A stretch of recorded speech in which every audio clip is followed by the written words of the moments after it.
श्री राम कृष्ण वचनामृत के अगले भाग को प्रारंभ करते हैं। श्री राम कृष्ण एक गृहस्थ साधक को उपदेश देते हैं। वे कहते हैं, विद्या रूपिणी स्त्री वास्तव में सहधर्मिणी है। वह स्वामी के ईश्वर पथ में जाने में विशेष सहायता करती है। एक दो बच्चे होने के बाद दोनों आपस में भाई बहन की तरह रहते हैं। दोनों ही ईश्वर के भक्त हो जाते हैं, दास तथा दासी। उनकी गृहस्थी विद्या की गृहस्थी है। ईश्वर और भक्तों को लेकर सदा आनंद मनाते हैं। वे जानते हैं ईश्वर ही एकमात्र अपने हैं, चिरकाल के लिए अपने हैं। सुख में दुख में कभी उन्हें भूलते नहीं। जैसे पांडव। संसारियों का ईश्वर प्रेम क्षणिक है, जैसे तपाए हुए तवे पर जल पड़ा हो, छन्न शब्द हुआ और उसके बाद ही सूख गया। संसारी लोगों का मन भोग की ओर रहता है, इसलिए वह अनुराग, वह व्याकुलता नहीं होती। एकादशी 3 प्रकार की होती है। प्रथम, निर्जला एकादशी, जल तक नहीं पिया जाता। इसी प्रकार फकीर पूर्ण त्यागी होते हैं, एकदम सब भोगों का त्याग। दूसरी में दूध मिठाई खाई जाती है, मानो भक्त ने घर में मामूली भोग रखा है। तीसरी वह जिसमें हलवा पूरी खाई जाती है, खूब भरपेट खा रहा है। इधर रोटी दूध में भी छोड़ रखी है, बाद में खाएगा। लोग साधन भजन करते हैं, परंतु मन रहता है स्त्री तथा धन की ओर। मन भोग की ओर रहता है, इसीलिए साधन भजन ठीक नहीं होता। हाजरा यहां पर बहुत जप तप करता था, परंतु घर में स्त्री बच्चे जमीन आदि थी, इसलिए जब तब भी करता है, भीतर भीतर दलाली भी करता है। इन सब लोगों की बातों की स्थिरता नहीं रहती। कभी कहता है कि मछली नहीं खाऊंगा, पर फिर खा लेता है। धन के लिए लोग क्या नहीं कर सकते। ब्राह्मणों से, साधुओं से कुली तक का काम ले सकते हैं। मेरे कमरे में कभी कभी संदेश सड़ तक जाता था, फिर भी मैं उसे संसारी लोगों को दे नहीं सकता था। दूसरों के शौच के लोटे का जल ले सकता था, परंतु ऐसे लोगों का तो लोटा भी नहीं छू सकता था। इसके बाद मणि श्री राम कृष्ण से पूछते हैं, महाराज जी, ध्यान का नियम क्या है? कहां पर ध्यान करना चाहिए? श्री राम कृष्ण कहते हैं, प्रसिद्ध स्थान है हृदय। हृदय में ध्यान हो सकता है, अथवा सहस्रार में। ये सब विधि के अनुसार ध्यान शास्त्रों में है। फिर तुम्हारी जहां इच्छा हो ध्यान कर सकते हो। सभी स्थान तो ब्रह्ममय हैं, वे कहां नहीं हैं। जिस समय बलि की उपस्थिति में नारायण ने 3 पदों से स्वर्ग, मृत्यु, पाताल ढक लिया था, उस समय क्या कोई स्थान बाकी बचा था? गंगा तट जैसा पवित्र है, वैसा ही वह स्थान भी जहां कूड़ा करकट है। फिर यह बात भी है कि ये सब उन्हीं की विराट मूर्ति है। निराकार ध्यान बहुत ही कठिन है। उस ध्यान में तुम जो कुछ देख या सुन रहे हो, उन सब को हटा देना चाहिए। फिर केवल तुम्हारे सत्य स्वरूप का चिंतन रह जाता है। इसी स्वरूप का चिंतन कर शिव नृत्य करते हैं। मैं क्या हूं, मैं क्या हूं, ऐसा कहकर नृत्य करते हैं। इसे कहते हैं शिव योग। इस ध्यान के समय कपाल की ओर दृष्टि रखनी होती है। नेति नेति कहकर जगत को छोड़ अपने स्वरूप का चिंतन करना होता है। और एक होता है विष्णु योग। नासिका के अग्रभाग में दृष्टि, आधी भीतर आधी बाहर, साकार ध्यान में इसी प्रकार का होता है। शिव कभी कभी साकार चिंतन करते हुए नाचते हैं, राम राम ऐसा कहकर भी नाचते हैं। ओम शब्द ब्रह्म है। ऋषि मुनि लोग उसी शब्द को प्राप्त करने के लिए तपस्या करते थे। सिद्ध होने पर साधक सुनता है कि नाभि से वह शब्द स्वयं ही उठ रहा है, अनाहत शब्द। एक मत है कि केवल शब्द सुनने से क्या होगा, दूर से समुद्र के शब्द का कल्लोल सुनाई देता है। उस शब्द कल्लोल के सहारे धीरे धीरे आगे बढ़ने से तुम समुद्र तक पहुंच सकते हो। जहां कल्लोल होगा वहां समुद्र भी अवश्य होगा। अनाहत ध्वनि के अनुसार आगे बढ़ने पर उसका प्रतिपाद्य जो ब्रह्म है उसके पास पहुंचा जा सकता है। उसे ही वेदों में परम पद कहते हैं। मैंपन रहते वैसा दर्शन नहीं होता। जहां मैं भी नहीं, तू भी नहीं, एक भी नहीं, अनेक भी नहीं, वहीं पर दर्शन होता है। मानो सूर्य और 10 जलपूर्ण घड़े हैं। प्रत्येक घड़े में सूर्य का प्रतिबिंब दिखाई दे रहा है। पहले देखा जाता है एक सूर्य और 10 परछाइयों के सूर्य। यदि 9 घड़े तोड़ डाले जाएं तो बाकी रहते हैं एक सूर्य और एक परछाई वाला सूर्य। एक एक घड़ा मानो एक एक जीव है। परछाई के सूर्य को पकड़ पकड़ कर वास्तव में सूर्य के पास जाया जाता है। जीवात्मा से परमात्मा में पहुंचा जाता है। जीवात्मा यदि साधन भजन करे तो परमात्मा का दर्शन कर सकता है। अंतिम घड़े को तोड़ देने पर क्या है वह मुख से नहीं कहा जा सकता। जीव पहले अज्ञानी बना रहता है, ईश्वर बुद्धि नहीं रहती, वरन नाना वस्तुओं की बुद्धि, अनेक चीजों का बोध रहता है।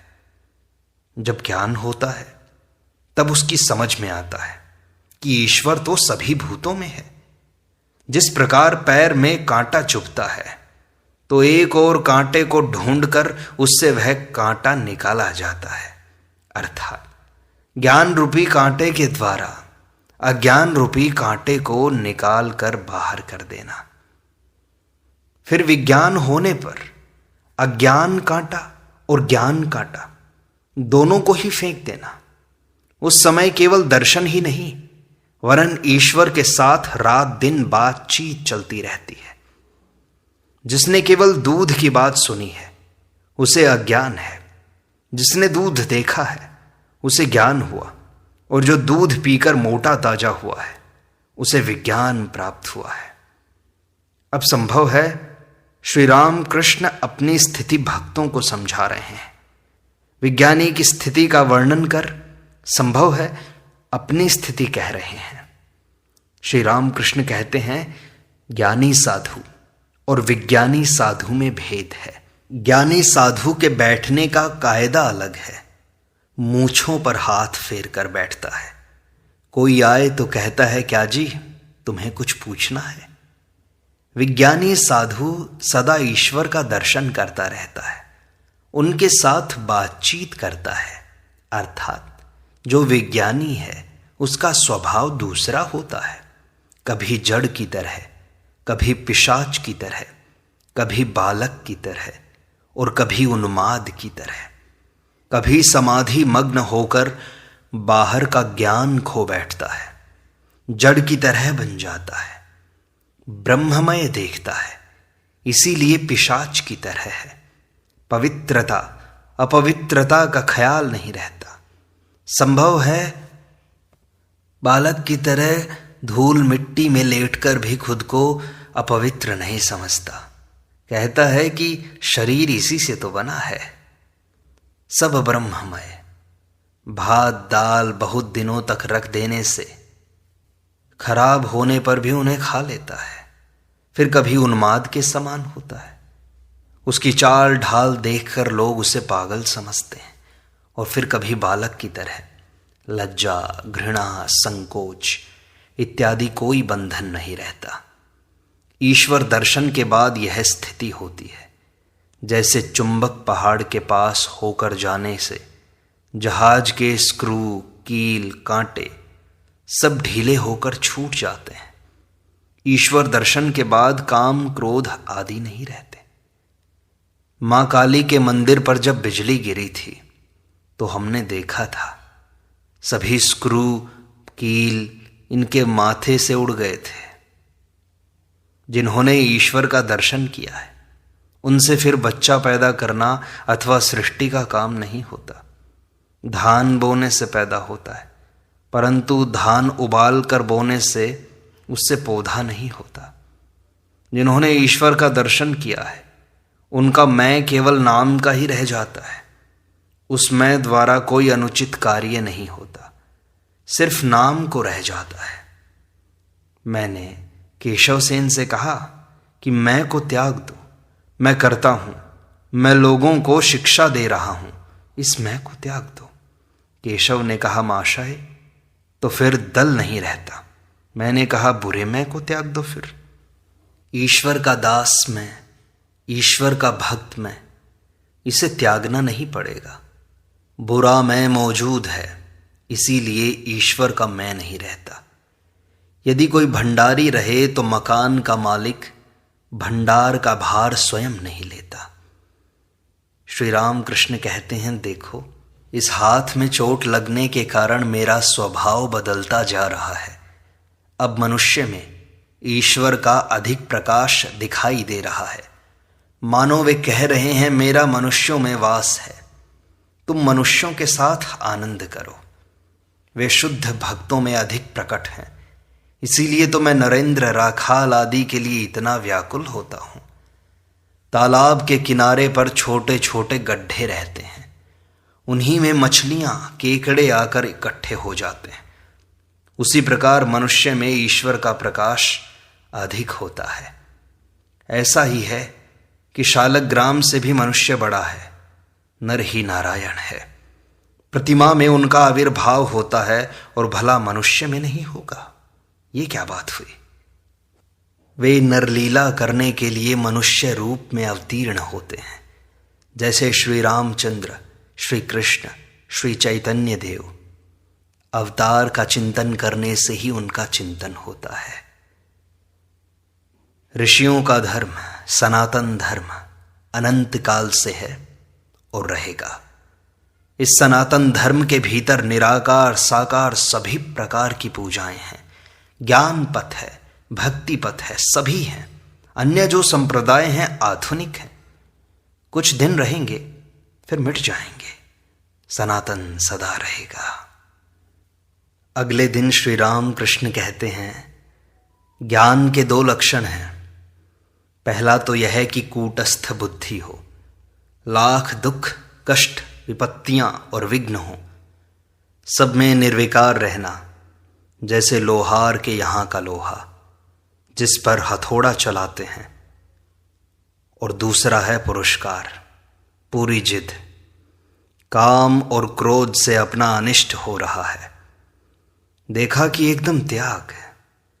कछुआ जब अपने हाथ पैर भीतर समेट लेता है तब उसके 4 खंड कर डालने पर भी उन्हें वह बाहर नहीं निकालता। वैराग्य 2 तरह का है, तीव्र और मंद वैराग्य। मंद वैराग्य वह है जिसका भाव है, होता है, हो जाएगा। तीव्र वैराग्य शान पर लगाए हुए छुरे की धार है, माया के पाशों को तुरंत काट देगा। कोई किसान कितने ही दिनों से मेहनत करता है, परंतु पानी खेत में आता ही नहीं, मन में जिद है ही नहीं। और कोई 2-4 दिन मेहनत करने के बाद आज पानी लाकर दम लूंगा, इस तरह का हठ ठान बैठता है। नहाना खाना सब बंद कर देता है। दिन भर मेहनत करने के बाद जब कुल कुल स्वर से पानी आने लगता है तब उसे कितना आनंद होता है। तब वह घर जाकर अपनी स्त्री से कहता है, ले आ तेल, मालिश करके नहाऊंगा आज तो।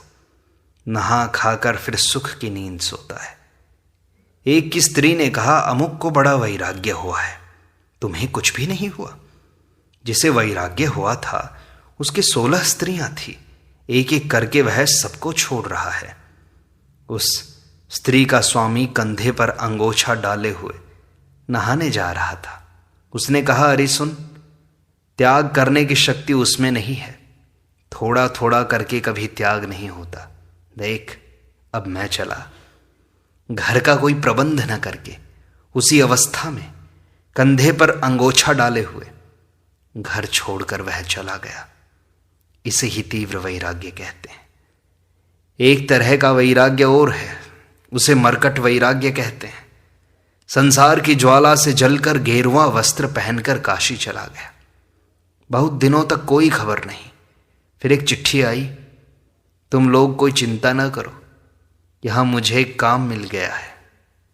संसार की ज्वाला तो है ही, पत्नी कहना नहीं मानती, वेतन सिर्फ 20 रुपया महीना है, बच्चे का अन्न प्राशन नहीं हो रहा है, बच्चे को पढ़ाने का खर्च नहीं, घर टूटा हुआ है, छत चू रही है, मरम्मत करने के लिए पैसे नहीं है। इसलिए जब कोई कम उम्र का लड़का आता है तब मैं उससे पूछ लेता हूं कि तुम्हारा कौन कौन है, तुम्हारे लिए संसार त्याग करने की क्या जरूरत है। साधुओं को कितनी तकलीफ होती है जानते हो। एक स्त्री ने पूछा, तुम संसार छोड़ोगे क्यों? 10 घरों में घूम घूम कर भीख मांगोगे, इससे तो एक घर में खाते हो यही अच्छा है। सदा व्रत की तलाश में रास्ता छोड़कर साधु संत 3 कोस से भी दूर चले जाते हैं। मैंने देखा है, जगन्नाथ के दर्शन करके सीधे रास्ते से साधु आ रहे हैं, परंतु सदा व्रत के लिए उन्हें सीधा रास्ता छोड़कर जाना पड़ता है। यह तो अच्छा है, किले से लड़ना, मैदान में खड़े होकर लड़ने में असुविधाएं हैं, विपत्ति, देह पर गोले और गोलियां आकर गिरती हैं। हाँ, कुछ दिनों के लिए निर्जन में जाकर ज्ञान लाभ करके संसार में आकर रहो। जनक ज्ञान लाभ करके संसार में आकर रहे थे।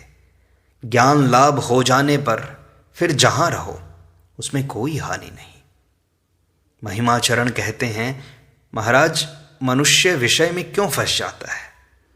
श्री राम कृष्ण कहते हैं, उन्हें बिना प्राप्त किए ही विषय में रहता है, इसलिए उन्हें प्राप्त कर लेने पर फिर मुग्ध नहीं होता।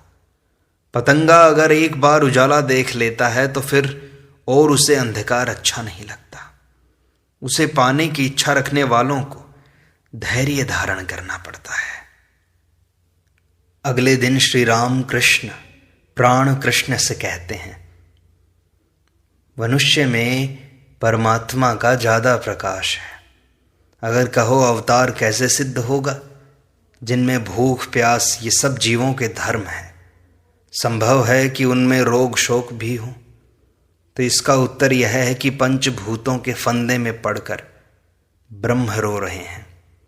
देखो ना, श्री रामचंद्र सीता के वियोग से रोने लगे थे। जब हिरण्याक्ष का वध करने के लिए वराह का अवतार मिला, तब हिरण्याक्ष का वध हो जाने पर भी भगवान अपने धाम को नहीं गए, वराह के ही रूप में रहने लगे। कुछ बच्चे भी हो गए थे, उन्हें लेकर एक तरह से बड़े मजे में रहते थे। देवताओं ने कहा, यही इन्हें क्या हो गया, ये तो अब आना ही नहीं चाहते। तब सब मिलकर शिव के पास गए और सब हाल उन्हें कह सुनाया। शिव ने उनके पास जाकर उन्हें समझाया, पर सुनता कौन है। वे अपने बच्चों को दूध पिलाने लगे। तब शिव ने त्रिशूल से उनकी देह नष्ट कर दी। भगवान खिलखिलाकर हंसे और अपने लोक में चले गए। प्राण कृष्ण कहते हैं, महाराज यह अनाहत शब्द क्या है? श्री राम कृष्ण कहते हैं, अनाहत शब्द सदा आप ही आप हो रहा है। यह प्रणव ओंकार की ध्वनि है, परब्रह्म से आती है। योगी इसे सुनते हैं। विषयी जीवों को यह ध्वनि नहीं सुन पड़ती। योगी जानते हैं कि वह ध्वनि एक ओर तो नाभि कमल से उठती है, दूसरी ओर उस क्षीर सिंधु शाही परब्रह्म से। प्राण कृष्ण कहते हैं, महाराज परलोक कैसा है? श्री राम कृष्ण कहते हैं, जब तक आदमी अज्ञान दशा में रहता है, अर्थात जब तक ईश्वर लाभ नहीं होता तब तक जन्म ग्रहण करना पड़ता है, परंतु ज्ञान हो जाने पर फिर इस संसार में आना नहीं पड़ता। पृथ्वी में या किसी दूसरे लोक में जाना नहीं पड़ता। कुम्हार धूप में सूखने के लिए हंडियां रख देता है, देखा नहीं तुमने? उनमें कच्ची हंडियां रहती हैं और कुछ पकी हुई भी। कभी कभी जानवरों के आने से कुछ हंडियां फूट जाती हैं। उनमें जो हंडी पकी हुई होती है उसे कुम्हार फेंक देता है, उससे फिर उसका कोई काम नहीं चलता। और अगर कच्ची हंडी फूटी तो कुम्हार उसे ले लेता है, भिगोकर गाला बनाकर चाक पर फिर चढ़ा देता है, उससे फिर दूसरी हंडी तैयार करता है। इसी तरह जब तक ईश्वर दर्शन नहीं हुए तब तक कुम्हार के हाथ जाना होगा, अर्थात इस संसार में घूम घूम कर आना होगा। उबाले हुए धानों के गाड़ने से क्या होगा? फिर उससे पेड़ नहीं होता। मनुष्य यदि ज्ञानाग्नि में सिद्ध हो जाए तो फिर वह नई सृष्टि के काम का नहीं रहता, वह मुक्त हो जाता है। इस प्रकार श्री राम कृष्ण वचनामृत का यह भाग यहीं संपूर्णता को प्राप्त होता है। शेष अगले अंक में।